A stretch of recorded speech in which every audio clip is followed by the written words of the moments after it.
Buen día, nosotros somos el equipo K presentando el tema 8 que es P2P BitTorrent. Su servidor Ballesteros Ramírez Diego Felipe, junto con mis compañeros Barreiro Valdés Alejandro, Flores Licea Lars, Gómez Moctezuma Eddie Giovanni y Cepeda Baeza Jessica. Introducción. La tecnología ha avanzado rápidamente en las últimas décadas, lo que ha llevado a la creación de nuevos modelos de redes de computadoras. Uno de los modelos más populares es el modelo P2P, que impactó de manera significativa a diversas industrias y llevó a la creación de tecnologías como Napster, BitTorrent y Boeing. A través de la exploración de estos temas, esperamos demostrar la importancia del modelo P2P en la construcción de sistemas distribuidos y cómo su impacto ha llevado a la creación de diversas aplicaciones que han cambiado la forma en que los usuarios interactúan con la tecnología. Además, discutiremos cómo estas aplicaciones han tenido un impacto significativo en la industria del entretenimiento y la investigación científica, y cómo su uso continuará cambiando la forma en que interactuamos con la tecnología en el futuro. El modelo P2P o peer-to-peer en inglés se desarrolló a partir de la necesidad de compartir archivos y recursos entre computadoras en una red descentralizada y distribuida. Es un tipo de red de computadoras en donde los nodos o usuarios de la red actúan tanto como proveedores como consumidores de recursos. En este modelo, cada nodo tiene la capacidad de proporcionar y recibir información o recursos, como archivos, datos o servicios, de otros nodos que también están conectados a la misma red, a diferencia de los modelos de red más tradicionales, en donde los recursos se encuentran centralizados en un servidor o en un grupo de servidores. Por lo tanto, el modelo P2P permite la construcción de sistemas distribuidos descentralizados y sin puntos únicos de falla. El funcionamiento de las redes P2P se basan en la idea de compartir archivos de manera eficiente, dividiendo el archivo en pequeñas piezas y descargándolas simultáneamente de varios nodos en la red. Podríamos definir su funcionamiento de la siguiente manera.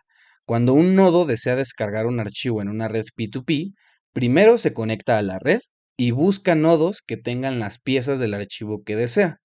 Una vez que encuentra los nodos que tienen el archivo, comienza a descargar esas piezas de cada uno de esos nodos. A medida que se van descargando las piezas, el nodo también puede comenzar a compartir las piezas que ha descargado con otros nodos que también necesiten las mismas piezas. En la computación distribuida, el modelo P2P se utiliza para dividir una tarea en pequeñas partes y distribuirla entre múltiples nodos de la red. Cada nodo realiza una pequeña tarea, una pequeña parte de la tarea, y envía los resultados de vuelta al nodo central, que los combina para obtener el resultado final.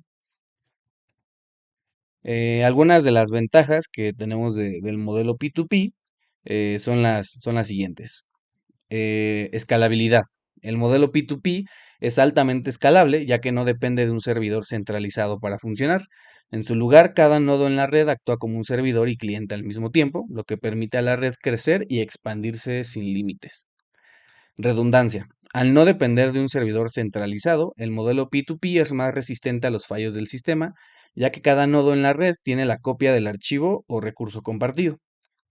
Eficiencia. El modelo P2P es altamente eficiente en términos de ancho de banda y velocidad de descarga. Al permitir la descarga de archivos desde múltiples fuentes, el modelo P2P reduce la carga en cualquier nodo individual y aumenta la velocidad de descarga en general. Anonimato. El modelo P2P también puede ofrecer cierto grado de anonimato y privacidad, ya que no se requiere identificación personal para unirse a la red y compartir los archivos. Las desventajas de un modelo P2P. Seguridad. El modelo P2P puede ser más vulnerable a los ataques maliciosos y al malware que el modelo cliente-servidor tradicional. Los nodos pueden estar expuestos a riesgos de seguridad si se comparten archivos infectados o maliciosos. Calidad de los recursos compartidos. La calidad de los archivos compartidos en la red P2P puede variar y a menudo puede ser baja o de mala calidad. Además, algunos archivos pueden ser ilegales o infractores de derechos de autor. Reputación. La reputación de la red P2P puede verse afectada negativamente debido a la cantidad de contenido ilegal y de baja calidad disponible en la red. Esto puede afectar la adopción generalizada del modelo P2P en ciertos ámbitos. Dependencia de la red. Al no tener un servidor centralizado, la red P2P es más dependiente de la disponibilidad y estabilidad de los nodos individuales. Si muchos nodos se desconectan de la red, la eficiencia y la disponibilidad de la red P2P puede verse afectada negativamente. Yo les voy a hablar de middleware P2P. Los middlewares P2P, peer-to-peer, son un tipo de software que se utiliza en sistemas de redes peer-to-peer para gestionar la comunicación y la colaboración entre los nodos o pares de la red. El término peer-to-peer se utiliza para referirse a sistemas distribuidos sin control central, en lo que los nodos, llamados pares, son equivalentes en funcionalidad. Vamos a ver qué es un middleware. Un middleware es un software que se encuentra entre las aplicaciones y el sistema operativo o la red, proporcionando servicios que permiten la comunicación y la coordinación entre las aplicaciones que se ejecutan en diferentes nodos de la red. Ahora, este middleware actúa como una capa intermedia que oculta la complejidad de la comunicación y la coordinación entre aplicaciones, proporcionando una interfaz común para que las aplicaciones se comuniquen entre sí. Esto permite que las aplicaciones puedan comunicarse de manera transparente, independientemente de su ubicación física o de la plataforma de hardware y software que utilicen. Entre los servicios que puede proporcionar un middleware se incluye la gestión de la seguridad, el control del acceso, la gestión de transacciones, la replicación de datos, la gestión de colas y la monitorización y gestión de errores. En resumen, un middleware es un software que se utiliza para simplificar y facilitar la comunicación y la coordinación entre aplicaciones en sistemas distribuidos, permitiendo que estas aplicaciones se comuniquen de manera transparente y eficiente.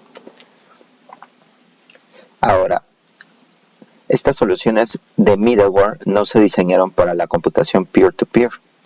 La infraestructura proporcionada por los middlewares existentes puede utilizarse para la comunicación síncrona o asíncrona entre pares, pero no soportan problemas específicos de peer-to-peer como la gestión de redes superpuestas, la multidifusión de mensajes y el descubrimiento de recursos. Los middlewares peer-to-peer dan respuesta a estos problemas que no estaban contemplados en los antiguos middlewares y ofrecen servicios que pueden utilizarse en el área peer-to-peer. Ahora, como ya habíamos dicho, los middleware peer-to-peer funcionan como un intermediario entre los nodos o pares en una red peer-to-peer. Estos sistemas se encargan de gestionar la comunicación y la colaboración entre nodos, lo que permite que los usuarios compartan archivos, mensajes u otros recursos de manera eficiente y segura. Ahora, ¿cómo funcionan? La forma en que funciona un middleware peer-to-peer puede variar según la implementación y la aplicación específica, pero en general el proceso implica los siguientes pasos: descubrimiento de nodos, enrutamiento de mensajes, gestión de recursos y seguridad y privacidad. El descubrimiento de nodos, en este caso el middleware peer-to-peer utiliza un algoritmo de descubrimiento de nodos para encontrar otros nodos en la red. Esto se puede hacer mediante el envío de mensajes de solicitud a otros nodos o mediante el uso de un servidor de nombres o un registro de nodos. Después tenemos el enrutamiento de mensajes. En esta parte, una vez que se ha descubierto otros nodos en la red, el middleware peer-to-peer utiliza un algoritmo de enrutamiento de mensajes para enviar los mensajes entre nodos. Esto implica encontrar la ruta más eficiente entre el nodo emisor y el receptor para enviar los datos. Posteriormente tenemos la gestión de recursos, donde el middleware peer-to-peer también se encarga de la gestión de estos recursos, lo que incluye la asignación de ancho de banda y la gestión de la carga en los nodos de la red. Esto ayuda a garantizar que los recursos se utilicen de manera eficiente y equitativa. Y por último tenemos la seguridad y privacidad, donde el middleware peer-to-peer también se puede incluir medidas de seguridad y privacidad para proteger los datos y los nodos de la red. Esto puede incluir la autentificación de los nodos, la encriptación de los datos y la prevención de ataques malintencionados. En general, los middleware peer-to-peer permiten que los nodos de una red peer-to-peer colaboren de manera eficiente y segura sin depender de un servidor centralizado. Esto ha permitido el desarrollo de una amplia variedad de aplicaciones descentralizadas en áreas como el intercambio de archivos, la mensajería y los juegos en línea. Como comentábamos, tenemos diferentes tipos de middleware peer-to-peer disponibles, cada uno con sus propias características y enfoques. Algunos de estos middleware peer-to-peer más populares son los siguientes. Tenemos a JXTA, que es un middleware peer-to-peer de código abierto desarrollado por Sun Microsystems. Proporciona una plataforma estándar para el desarrollo de aplicaciones peer-to-peer y utiliza una arquitectura basada en el intercambio de mensajes. JXTA fue concebido por Sun Microsystems Inc. y se ha desarrollado como un proyecto de código abierto. Es una especificación para el desarrollo de aplicaciones peer-to-peer. Seguimos con Pastry, que es un middleware de código abierto también. Utiliza un algoritmo de enrutamiento eficiente para enviar mensajes entre nodos y admite aplicaciones de alto rendimiento y escalables. Pastry es un subsistema descentralizado de localización y enrutamiento de objetos para aplicaciones peer-to-peer. Tenemos Tom Peer-to-Peer, que es un middleware también peer-to-peer de código abierto que se centra en la seguridad y la privacidad en las redes peer-to-peer. Utiliza técnicas de encriptación avanzadas para proteger los datos en la red y ofrecer un enrutamiento eficiente y escalable. Tenemos a Kademlia, que también es un middleware peer-to-peer de código abierto que se utiliza en muchas aplicaciones peer-to-peer, incluyendo redes de compartición de archivos y sistemas de mensajería. Utiliza un algoritmo de enrutamiento basado en la distancia para encontrar nodos en la red. También tenemos a BitTorrent, que es también un middleware peer-to-peer popular utilizado en redes de compartición de archivos. Utiliza un protocolo de transferencia de archivos eficiente que divide los archivos en fragmentos y los distribuye entre nodos en la red. Y tenemos a Boing. Aunque Boing se clasifica a veces como peer-to-peer solamente, las aplicaciones desarrolladas utilizando Boing no pueden funcionar en ausencia de un servidor central. Debido a este fuerte control ejercido por el servidor central, los autores consideran que no es apropiado clasificar a Boing como una plataforma para el desarrollo de aplicaciones peer-to-peer. Estos son algunos de los ejemplos de middleware peer-to-peer existentes y hay muchos otros disponibles en el mercado. Realmente la elección del middleware peer-to-peer adecuado dependerá de las necesidades específicas de la aplicación y de las características que se busquen en términos de rendimiento, seguridad y escalabilidad.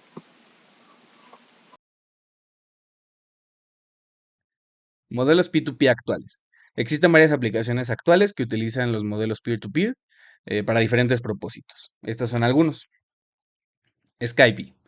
Es una aplicación de comunicación que utiliza el modelo P2P para conectar a los usuarios a través de llamadas de voz y video en línea. La tecnología P2P de Skype permite una mejor calidad de audio y video, así como una conexión más rápida y estable entre los usuarios. Bitcoin. Es una criptomoneda que utiliza una red P2P para verificar y procesar transacciones en línea. La tecnología P2P de Bitcoin permite a los usuarios realizar transacciones de forma descentralizada sin la necesidad de un tercero de confianza como un banco. Dropbox. Es una aplicación de almacenamiento en la nube que utiliza la tecnología P2P para sincronizar los archivos almacenados en línea entre múltiples dispositivos. La tecnología P2P de Dropbox permite una sincronización más rápida y eficiente de los archivos entre los dispositivos, lo que mejora la experiencia de usuario. WhatsApp. Es una aplicación de mensajería que utiliza la tecnología P2P para enviar y recibir mensajes de texto, llamadas de voz y video, y compartir archivos entre usuarios. La tecnología P2P de WhatsApp permite una conexión más rápida y segura entre los usuarios al encriptar los mensajes y las llamadas. La tecnología P2P sigue siendo muy utilizada en todo tipo de aplicaciones y servicios en línea debido a su eficiencia, seguridad y escalabilidad. Napster. El primer sistema P2P que obtuvo un gran éxito y popularidad fue Napster, creado por Sean Fanning en 1999, cuando apenas tenía 18 años, y se convirtió en un fenómeno cultural a finales de los 90 y principios de los 2000. Napster permitía a los usuarios compartir archivos de música en formato MP3 con otros usuarios de la red. Los usuarios podían buscar archivos de música en la biblioteca de Napster y descargarlos directamente a sus computadoras. A diferencia de otros servicios en línea de la época, como el servicio de música mp3.com, Napster permitía a los usuarios compartir archivos de música entre sí, en lugar de descargarlos de un servidor centralizado. La popularidad de Napster aumentó rápidamente, lo que provocó que la industria musical y los titulares de derechos de autor iniciaran una serie de demandas contra Napster. En 2001, una corte de apelaciones determinó que el servicio violaba los derechos de autor, lo que llevó el cierre del servicio en 2002. ¿Cómo funciona Napster? ¿O cómo funcionaba Napster? Lo podemos definir de la siguiente manera. Primero, instalación del software. Para poder utilizar Napster, los usuarios tenían que descargar e instalar el software de Napster en su computadora. Este software permitía a los usuarios conectarse a la red y buscar y descargar archivos de música de otros usuarios. Después de la instalación, se debía de hacer la búsqueda de los archivos. Una vez que los usuarios tenían el software instalado, podían buscar los archivos de música en la biblioteca de Napster. Los usuarios podían buscar por artista, álbum o canción. Después de eso, se hacía la conexión a otros usuarios.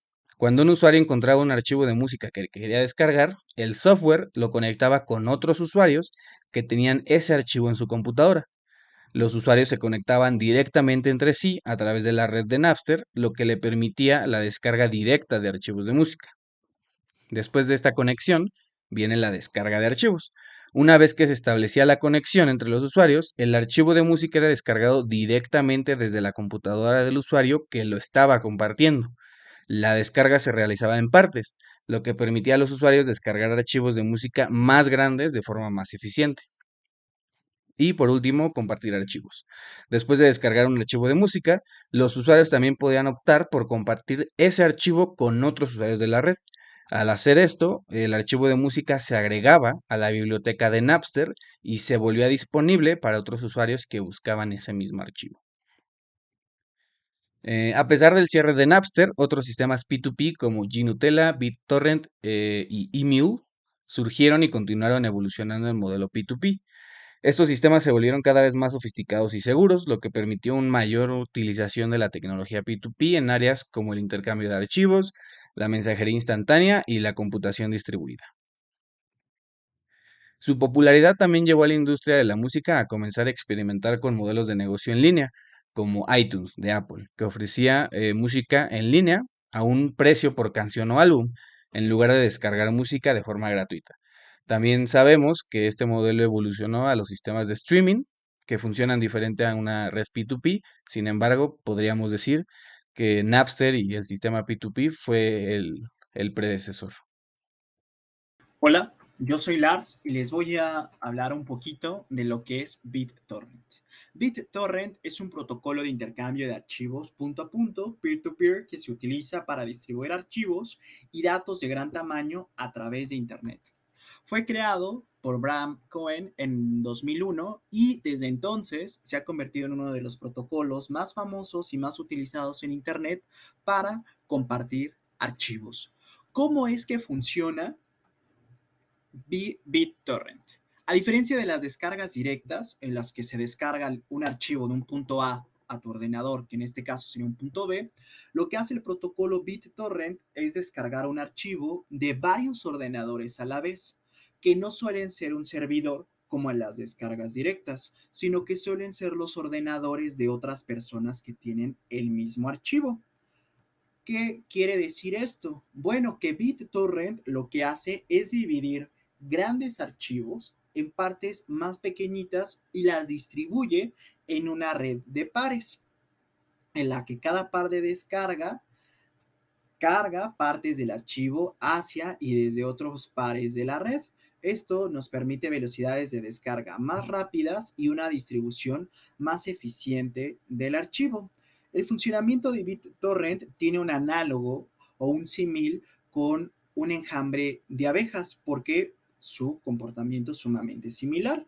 En lugar de descargar un archivo desde un único servidor como en las descargas directas, el protocolo BitTorrent permite unirse a un enjambre donde miles de usuarios descargan y suben simultáneamente trozos de ese archivo hasta poder completar su contenido.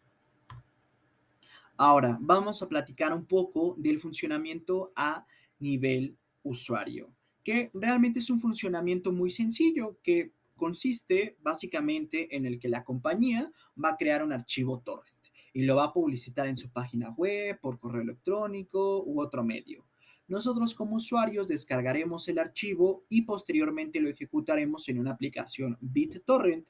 Esta aplicación es sumamente importante porque se va a encargar del manejo, de la descarga y de la compartición entre los múltiples usuarios hasta que podremos completar la descarga en nuestros equipos. Algunos de los ejemplos más famosos de aplicaciones para descargar estos archivos .torrent son Qubit Torrent, Deluxe, Bees, uTorrent, etc. Esto es muy importante y podremos decir que lo que sucede, o en otras palabras, qué es lo que está sucediendo. Entonces, una persona va a publicar un archivo en la red para compartir y lo que hace es una creación de un archivo .torrent. Este archivo es sumamente importante porque contiene la información sobre el archivo que se va a compartir, así como el tracker o rastreador. Eso es muy, muy, muy, muy importante, ya que el archivo torrent es el que le dice al software del cliente, en este caso la aplicación del BitTorrent, cómo vamos a descargar el archivo en particular y cómo lo vamos a armar. Recordemos que el protocolo BitTorrent divide esos archivos gigantescos en piezas más pequeñitas. Entonces, cuando nosotros como usuarios deseamos descargar un archivo BitTorrent, este nos va a dirigir al cliente del archivo BitTorrent a través de una URL. Y ya después el archivo .torrent, una vez que empecemos la descarga, se va a conectar con el software de nuestro cliente junto con el rastreador y así le va a decir a qué pares de la red tienen el archivo que nosotros deseamos. El .torrent es muy importante porque posee el tracker y este, recordemos, nos indica qué pares de la red tienen el archivo que los desea. Literalmente nos dice cómo es que tenemos que descargar nuestro archivo. Esto último es un tema realmente complejo porque hay que ver cuáles son los contenidos que posee ese archivo BitTorrent y los algoritmos que manejan los trackers para ver qué archivos, qué pares de la red poseen más bien los archivos que nosotros nos interesan, en los que se utilizan, por ejemplo, algoritmos como el de las piezas más raras, algoritmos de bloqueo, etcétera. Esta parte, o sea, es realmente muy resumida, pero es sumamente compleja. Y luego ya llegamos a la estructura de una red BitTorrent. Entonces, una persona que usa un archivo BitTorrent para descargar archivos puede estar navegando por la web y encontrar un torrent de archivos que él desea descargar, que le es de su interés, ¿no? Y luego nosotros lo vamos a abrir con nuestro cliente BitTorrent. ¿Qué es lo que va a hacer nuestro cliente? Bueno, el cliente se va a conectar a los trackers que le van a especificar, que están especificados en el archivo .torrent. Entonces, una vez que hizo esto, se va a obtener una lista de todos los pares que actualmente estén transfiriendo partes de ese archivo en la red, es decir, en este enjambre. Luego, nuestro cliente se va a conectar directamente con esos pares en el enjambre para obtener estas partes de el archivo. Eso es básicamente lo que hace o lo que se hace en la estructura de BitTorrent. Pero tenemos varios términos, como se pueden apreciar aquí, que pues son importantes conocer. En el caso del enjambre o el swarm literalmente incluye a todas las estructuras y usuarios de la red. El tracker, como ya lo habíamos visto, es un servidor especial que va a identificar el enjambre y que va a ayudar al cliente a compartir las partes de un fichero en específico con otros ordenadores o usuarios. Los peers o los puntos son simplemente todos los usuarios que estén conectados en ese momento a la red.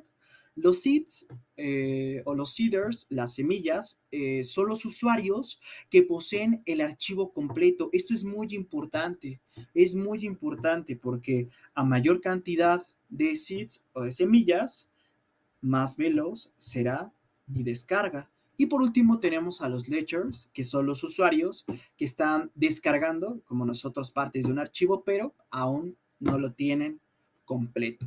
Y eso sería un poquito a muy, muy, muy grosso modo de lo que es la estructura de un BitTorrent. Ahora, ventajas y desventajas, ¿no? Entonces, uno de los grandes beneficios de BitTorrent, pues es de que es un protocolo descentralizado. Eso significa que no hay un servidor central que controle la distribución del archivo. En su lugar, este archivo siempre se va a distribuir entre varios pares en la red, lo que va a ayudar a reducir la carga en un solo servidor y pues es difícil que cierre la red, ¿no? Aunque, como lo hemos visto, si nosotros tenemos muchas semillas, no importa que una semilla se pierda porque hay otra cantidad de semillas que poseen el archivo que nos interesa descargar y podremos seguirlo descargando. Caso contrario, con las descargas directas, que cuando existe un apagón o algo por el estilo, pues absolutamente perdimos la descarga, ¿ok? BitTorrent, pues claramente una de sus mayores ventajas, pues es esta facilidad, ¿no? De distribución y de carga y de descarga de archivos legítimos, obviamente, con muchas comillas, claramente, eh, y ese sería uno de los grandes problemas de BitTorrent o una de sus grandes desventajas. Eh, Generalmente es utilizado para descargar material protegido por derechos de autor. Películas como películas nuevas, música, aplicaciones, juegos, etcétera. Y esto pues, realmente infringe la ley, esto es un delito. De hecho, entre 2010 y 2011, más de 200,000 usuarios fueron demandados en los Estados Unidos por descargar material protegido por derechos de autor desde BitTorrent, ¿no? Yo creo que también, no sé, célebre ese famoso sitio que es de Pirate Bay, ¿no? En el que sus creadores han estado en la cárcel, etcétera, en el que han tumbado una y otra vez la plataforma, pero hoy en día todavía se mantiene de Pirate Bay.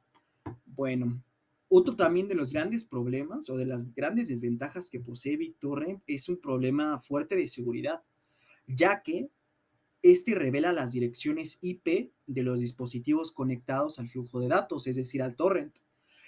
Por lo que, pues la verdad, gente maliciosa, trolls, pueden identificar estas direcciones desde donde se está produciendo la descarga de los archivos.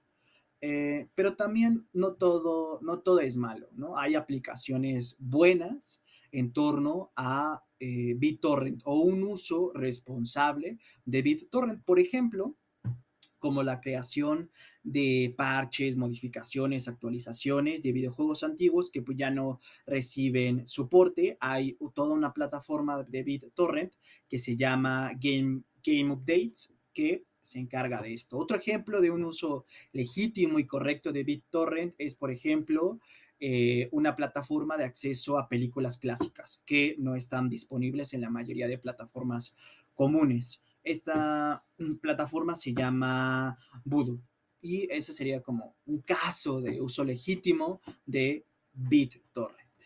Y por último, ¿cuál es el futuro de BitTorrent? Han pasado más de 20 años desde que BitTorrent vio la luz, por lo que en 2020 surgió una versión 2 de BitTorrent en la que su mayor particularidad es cambiar el cifrado que tenía. Esto mejoró mucho la seguridad de la información, generó que se pudiera hacer más rápido el proceso de dividir y reunir esos pequeños fragmentos de los archivos que se comparten en la red BitTorrent. Aparte, eh, lo hizo más eficiente porque se necesitan menos datos para iniciar la descarga, gracias a que ahora se hace una especie de ramificación de la información que nosotros necesitamos para descargar un archivo en forma de árbol.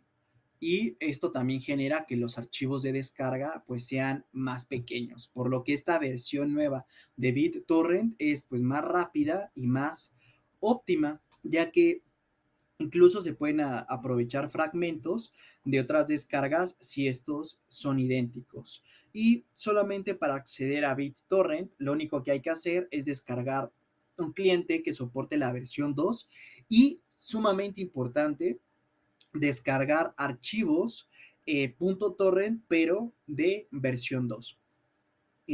Esto de verdad fue un pequeño resumen porque es un tema sumamente complejo. Hay muchas cosas muy, muy, muy interesantes, como esto que les cuento del cifrado, cómo es que hicieron ese cambio del cifrado, los algoritmos para saber cómo es que se tiene que dividir la información, qué se tiene que descargar, qué no, etcétera. Y sin más, esta es mi pequeña parte sobre BitTorrent. Bueno, y la siguiente parte de este video se centrará en lo que es la infraestructura de BOINC. Y bueno, BOINC es un middleware que permite a los usuarios resolver problemas importantes, científicos y matemáticos, utilizando cómputo voluntario. El cómputo voluntario es un tipo de cómputo distribuido donde todos los componentes del sistema, o sea, las computadoras, son dadas por usuarios que ofrecen voluntariamente parte de su poder de procesamiento que tienen sus propios equipos. Sus siglas significan Berkeley Open Infrastructure for Network Computing. Y bueno, en español es Infraestructura Abierta de Berkeley para la computación de redes. Básicamente, BOINC funciona como un sistema de cómputo distribuido que resuelve problemas que necesitan un tipo de cómputo masivo. Y estos problemas normalmente se refieren a ámbitos que son científicos. Entonces tenemos proyectos que varían entre la medicina, la biología, la física y las matemáticas.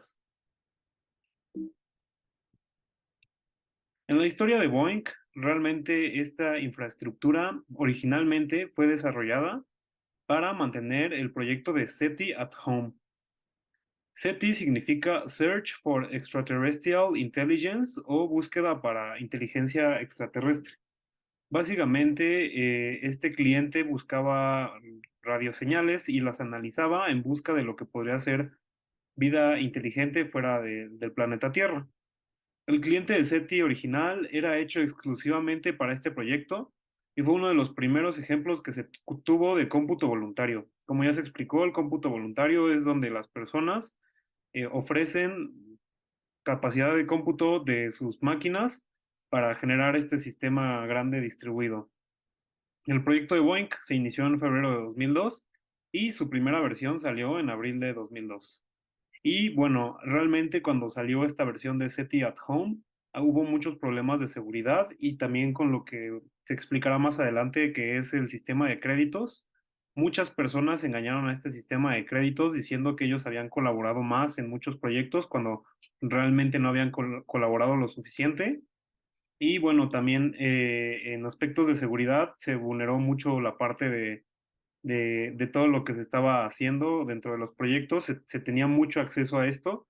Y bueno, para cuando se desarrolló Boeing, cuando ya salió en 2002, todos estos problemas se solucionaron y bueno, también llegaron nuevos proyectos pues bueno, llegaron para que las personas pudieran meterse también a estos proyectos y no solo fuera el de SETI.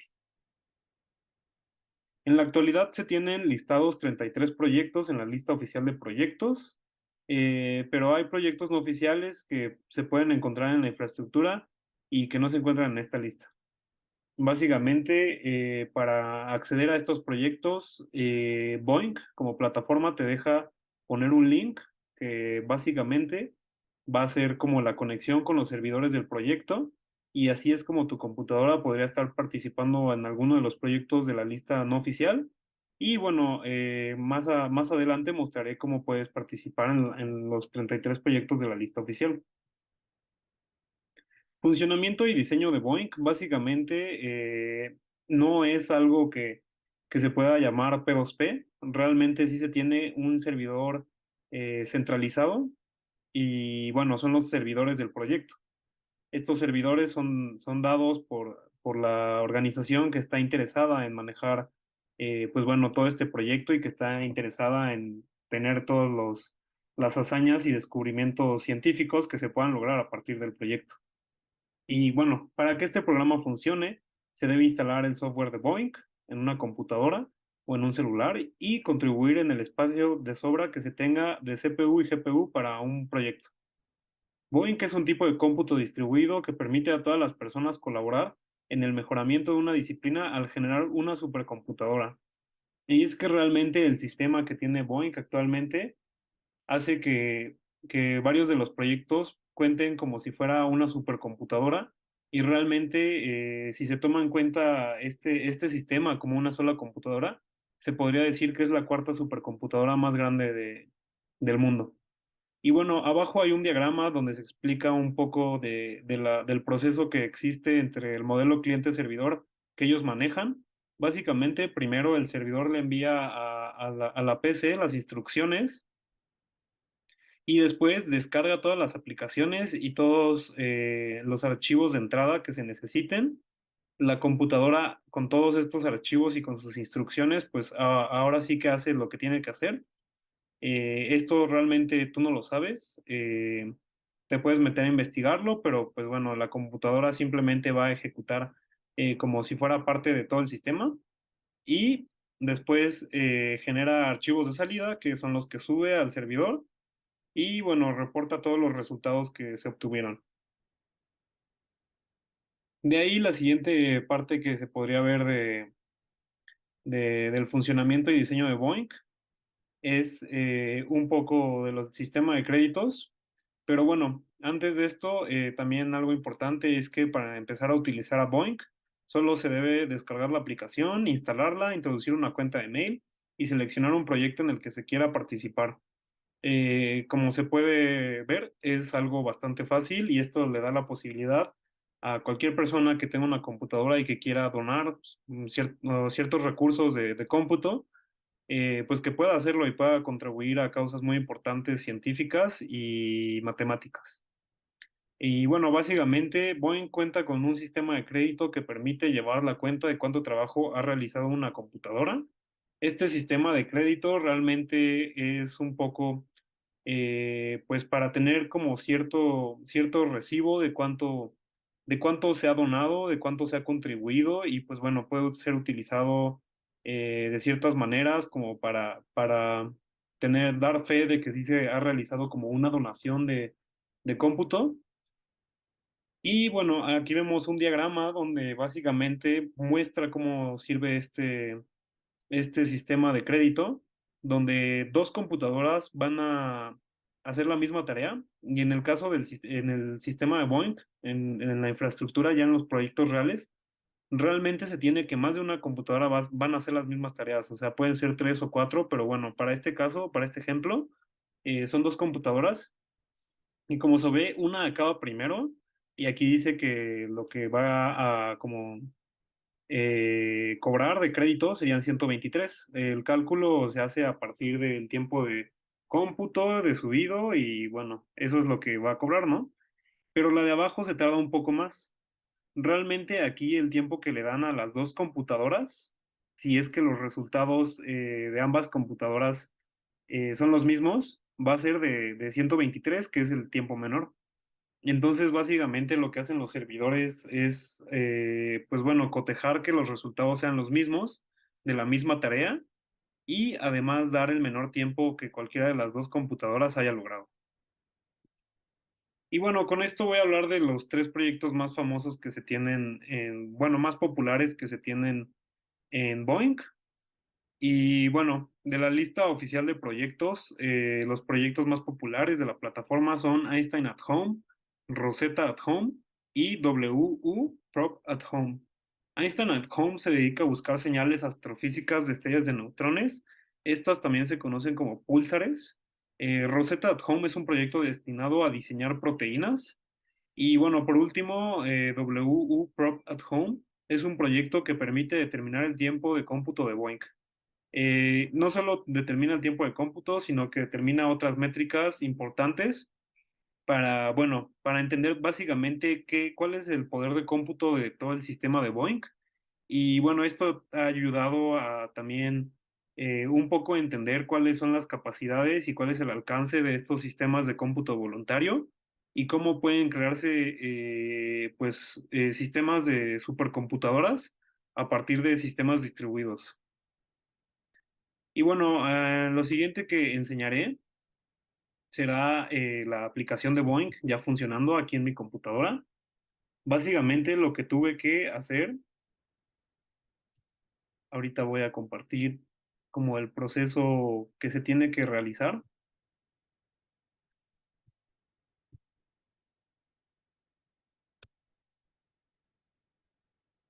Básicamente te tiene que meter a la página de Boink y aquí, bueno, te dice descargar Boink. Y bueno, en mi caso, pues esta no es la versión de mi computadora, entonces me tuve que meter aquí y pues ya te da varias versiones de las computadoras, y aquí puedes seleccionar la tuya. Realmente, como ven, no es un archivo muy pesado y dentro del archivo, pues solo es un zip, es descomprimirlo y de ahí tiene un instalador que, pues bueno, básicamente da todas las, todo lo que se va a instalar y también para tener estar de acuerdo con licencias y demás. De aquí también tenemos otra página de Boink donde podemos elegir pues de la lista oficial de proyectos. Esta es la lista oficial de proyectos. Nos dice un poco nada más sobre qué rama se trata, nos dice el nombre del proyecto y pues nos da un link hacia él. De ahí, otra cosa importante, pues es este de aquí, que es la popularidad de los proyectos. Y bueno, aquí también, pues estos son como los proyectos que más gente tienen, que más computadoras tienen, que más poder de cómputo tienen. Y bueno, por último, para el ejemplo que les voy a enseñar, yo me metí a Einstein at Home, pero algo importante que hay que señalar es que realmente lo del mail, lo de el mail para empezar a utilizar Boink debe ser dentro, el registro del mail debe ser dentro del proyecto en el que te quieres meter. Entonces, por ejemplo, aquí en Einstein at Home, yo le tengo que dar en login y aquí es donde bueno, ahorita no sé por qué me negó el acceso, pero bueno, básicamente aquí es donde yo me tuve que meter y con mi mail, pues bueno, ya crear una cuenta y de ahí con esa misma cuenta yo ya me puedo meter dentro de la aplicación, que ahorita ya la voy a compartir. Y básicamente aquí esto es ya Boink. Como ven, tenemos la lista de proyectos y yo aquí le puedo dar en añadir proyecto y me sale una nueva ventana que bueno, no se alcanza a ver, pero básicamente pues son todos los proyectos que vienen y también nos permite seleccionar lo que es una URL para otros proyectos.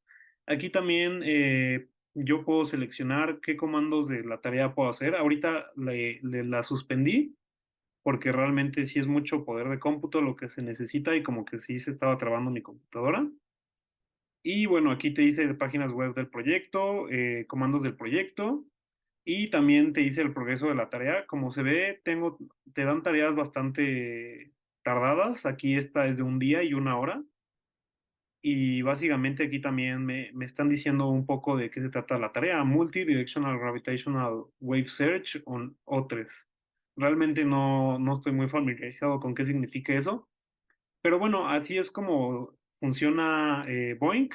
Y también cuando se termine de hacer esta tarea, básicamente en esta misma ventanita me va a salir todos los créditos que tengo y qué es lo que he realizado. Entonces, bueno, eso sería todo por Boink. Muchas gracias. Ahora que se conoce un poco más sobre Boink y sobre cómo funcionan sus proyectos, toca hablar sobre UNAM at Home. UNAM at Home es un programa desarrollado en la Facultad de Ingeniería UNAM a cargo de Alejandro Vázquez Mena, cuyo objetivo es explorar el potencial de cómputo distribuido mediante proyectos de la plataforma Boink. De esta forma, UNAM at Home elige un proyecto cada mes, parte de Boink, para unirse y participar en él. Es una alternativa para proyectos que la supercomputadora MISLI, que también se encuentra en la UNAM, pues no puede realizar debido a distintos protocolos o a que el proyecto no es adecuado. Otros proyectos de UNAM at Home son Serpent y Euler. El objetivo de Serpent es modelar y analizar partículas nucleares. Bueno, dentro de Boink existe una página web donde se pueden ver distintas estadísticas de distintos equipos o miembros que participan en Boink. Y en este caso, UNAM at Home se puede encontrar por el nombre MENA-comp-10-FI-UNAM. Y según estas estadísticas, el crédito total que ha aportado pues UNAM at Home ha sido de 9.583.719.375, con tan solo 20 miembros. Actualmente se encuentra en el segundo lugar en México como el mayor proyecto, habiendo contribuido con 49.66% de los créditos totales en México. Bueno, UNAM at Home sonó un poco más por allá del 2016, cuando una computadora en el edificio Luis G. Valdés Vallejo, que conocemos como el Q, encontró un número primo titánico de 1.1953 dígitos en 18 minutos. Esta computadora estaba conectada al proyecto Prime Grid de Boeing. Para darse una idea más o menos de qué tan largo es el número, pues es un poco más largo que todos los caracteres incluidos en Los Miserables de Víctor Hugo y forma parte de los 200 números primos más grandes conocidos. Pues se puede pensar que este número es muy grande y que realmente pues no se sabe qué hacer con él, pero realmente tiene una aplicación muy importante en el cifrado de datos. Ahora toca hablar de un proyecto más grande todavía que es Folding at Home. Folding at Home es un proyecto de computación distribuida dedicado a estudiar y simular el plegamiento de proteínas y otras dinámicas que éstas tienen. Las simulaciones son ejecutadas en distintas computadoras, ya sea personales o de laboratorios de investigación, que es lo que se vio en Boeing, que se refiere a cómputo voluntario, y utiliza CPUs, GPUs y procesadores ARM. El objetivo de Folding at Home es obtener información sobre el funcionamiento de las proteínas y de su respuesta a distintas condiciones, con lo que es posible el desarrollo de nuevos medicamentos o esfuerzos que permitan combatir amenazas globales de salud. Para tener un mejor entendimiento de pues qué es el plegamiento de proteínas y de cómo funcionan, pues se va a ver qué es una proteína primero. Las proteínas están compuestas por largas cadenas de aminoácidos y son las responsables de regular y controlar todos los procesos biológicos de los seres vivos. El plegamiento de proteínas es un proceso complejo físico-químico donde una cadena de aminoácidos adquiere un fold, que es una figura o estado plegado compacto, estable y activo, conocido como estado nativo. En el estado nativo es donde las proteínas realizan su función. Por lo tanto, se cree que las enfermedades como Alzheimer, la enfermedad de Huntington, fibrosis quística, varios tipos de cáncer, son resultado de un plegamiento incorrecto de proteínas, que generalmente implica que se junten formando bultos o clumps o que tengan agregaciones. Es importante mencionar que este plegamiento de proteínas en el cuerpo y en los procesos sucede de manera muy rápida, casi instantánea, pero realmente si se intentara simularlo en una computadora, se tardaría días o meses. La historia de Folding at Home comienza en octubre del 2000, cuando el laboratorio Pande de la Universidad de Stanford pues lo desarrolló. Conforme fueron pasando los años, se fueron integrando más laboratorios de otras universidades y de otras pues instituciones y organizaciones y de investigación. Algunas de las colaboraciones más importantes que ha tenido han sido con Google, primero formando un cliente para Chrome que permitiera hacer el plegamiento desde Chrome. También con Sony, donde el plegamiento se volvió disponible para dispositivos móviles que utilizaban Android y también se implementó el plegamiento desde las PlayStation 3, que me parece que esto se detuvo en el 2007, y también colaboraciones con Nvidia, que utilizan la plataforma CUDA para hacer mucho más potente el folding desde las GPUs. En el 2016, Folding at Home excedió los 100 petaflops. Un flop es una operación de punto flotante por segundo. Entonces los 100 petaflops serían 100 por 10 a la 15. En el 2020, FA llegó a los 2.4 exaflops, siendo el primer sistema en romper la barrera de los exaflops. Como muestra la imagen, Folding at Home es la barra más a la derecha, que es 15 veces más rápida que cualquier otra supercomputadora actual. En segundo lugar está la supercomputadora Summit de IBM, pero pues no le llega ni a un décimo de lo que Folding at Home puede lograr. Bueno, sin embargo, en la pandemia de COVID-19, el proyecto pasó de tener 30.000 a 4 millones de computadoras. Por lo tanto, probablemente este número actualmente esté más elevado. Y es por esto que FA se ha reconocido como el proyecto de computación distribuida más grande por Guinness World Records.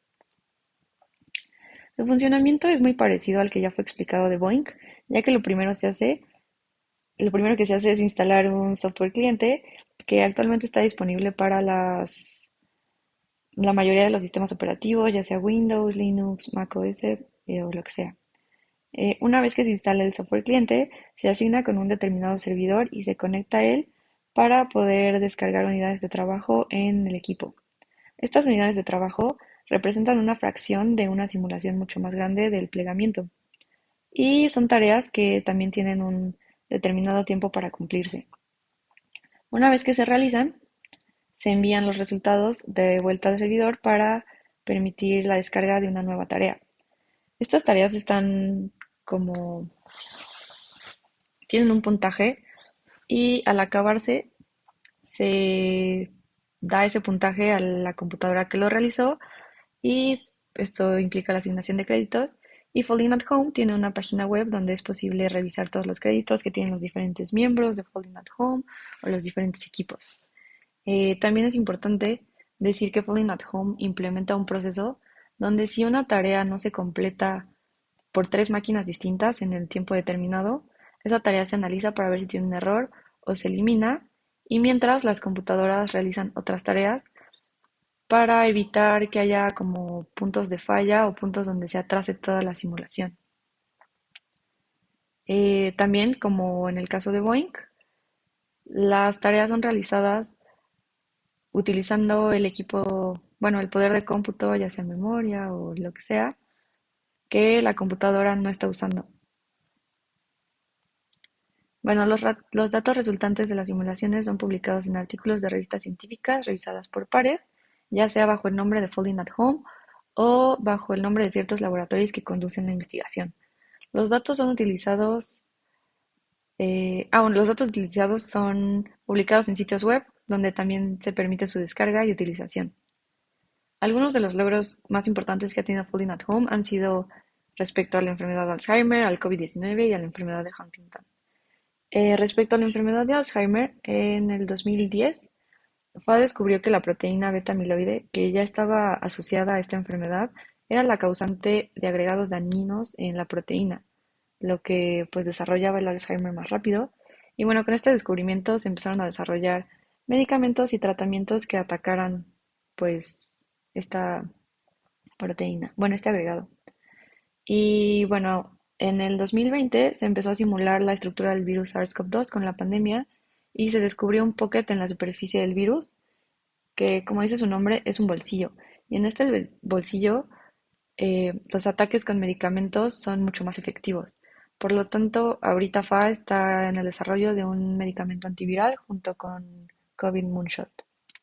Por último, en la enfermedad de Huntington, en el 2013 se estudió la agregación de la proteína huntingtina, que es la que causa la enfermedad de Huntington, y pues se descubrió que la agregación era causada por un sticky patch que se adhiere a la superficie de la proteína. Entonces, ahora que se sabe la causa, se están desarrollando pues medicamentos y tratamientos. En conclusión, se tiene que los sistemas peer-to-peer son una parte muy importante de los sistemas distribuidos, debido a que proporcionan una arquitectura distribuida y descentralizada, donde la característica principal es que los nodos son tanto clientes como servidores al mismo tiempo, lo que implica que los recursos son proporcionados por los mismos pares. Algunas de las ventajas son que permite el desarrollo de algoritmos distribuidos que permiten dividir tareas y distribuirlas y regresarlas al nodo central o a algún otro nodo, como se vio con los proyectos de Boeing y Folding at Home. También el escalamiento es mucho más sencillo, ya que aunque el hecho de incluir una computadora nueva implica más demanda, también implica mucho más recursos que hacen mucho más fácil crecer y expandirse. Se ahorran costos y no se tienen puntos únicos de falla, ya que la información, los archivos, los recursos son redundantes y se encuentran en varios pares al mismo tiempo. Lo que sí pasa es que se necesita mucho más comunicación entre pares, que como sabemos es una característica de los sistemas distribuidos, ya que el tiempo de sincronización es mucho mayor al tiempo de procesamiento. Esto se observó en los distintos proyectos donde las tareas que se asignan a cada equipo son pequeñas, pueden ser rápidas, pero lo que tarda más es el hecho de asignar tareas, de ver qué tarea va a qué equipo, de juntar las tareas que ya están listas, etcétera. Y también, por ejemplo, con el middleware BitTorrent, que se vio que es un protocolo de intercambio de archivos que permite dividir el archivo en partes pequeñas y distribuirlo. Este BitTorrent es un middleware y se vio que los middleware son una parte pues muy importante de los sistemas peer-to-peer, ya que gestionan la comunicación, es decir, la sincronización, que otra vez regresamos, es una característica principal de los sistemas distribuidos, y la colaboración de forma de que permiten compartir recursos de forma más eficiente y segura. El middleware peer-to-peer funciona como intermediario entre nodos por encima del sistema operativo y por debajo de las aplicaciones. Y aunque ya existían middlewares anteriormente, los middlewares peer-to-peer son esenciales para estos sistemas debido a que resuelven problemas específicos de los sistemas, como pueden ser la gestión de redes superpuestas, la multidifusión de mensajes, los descubrimientos de recursos, y todo esto se hace mediante protocolos o procesos que pues tiene el propio middleware, como pueden ser descubrimientos de nodos, enrutamientos de mensajes, gestión de recursos y protocolos de seguridad. Se vio que los sistemas peer-to-peer son utilizados en aplicaciones grandes actualmente como Skype, Bitcoin, Dropbox, WhatsApp, y se vio que todo esto pues no sería posible sin Napster, que fue uno de los primeros sistemas distribuidos que permitía compartir archivos de música en MP3 con otros usuarios, es decir, permitía la búsqueda y descarga sin necesidad de un servidor centralizado. También se vio el middleware Boink y los distintos proyectos que ha pues proporcionado, y pues Boink fue un middleware creado para resolver problemas sin necesidad de poder de cómputo masivo. Como se vio en la gráfica de Folding at Home, la computación distribuida es una gran alternativa para las supercomputadoras, ya que tienen mucho más poder computacional que muchas supercomputadoras. El hecho de dividir una tarea en muchas partes que se pueden realizar al mismo tiempo y luego unirlas resulta pues ser más rápido y más eficiente que el hecho de tener una supercomputadora. También con Boeing se introdujo el concepto de cómputo voluntario, donde pues computadoras personales se pueden utilizar aquellos recursos que no están siendo utilizados para la resolución de estos problemas. Eso sería todo de nuestra parte.